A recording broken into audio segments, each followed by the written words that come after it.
महामान्य मोहम्मद जन ऐतिहासिक पुरुष तांकर पूरा जीवनी इतिहास पृष्ठ रही।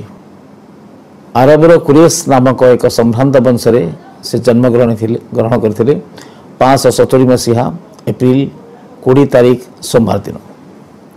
पूरा नाम थिला मोहम्मद बिन अब्दुल्ला।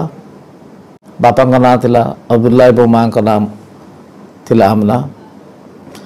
गर्भर थिबा बेले बापा अब्दुल्ला को देहांत हो गला एवं मात्र 6 वर्ष बयस माँ को मध्य देहांत हो गला।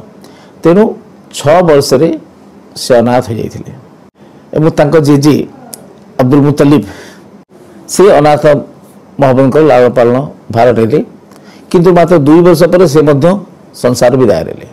शेष में कका अबू तालिब महामान्य मोहम्मद प्रतिपोषण दायित्व नेले। से भारी स्नेह करुले एवं कका पाखे रही महामान्य मोहम्मद धीरे धीरे बड़ हेले। 40 वर्ष बयस पर्यंत महामान्य मोहम्मद कका पाखे ही रोते।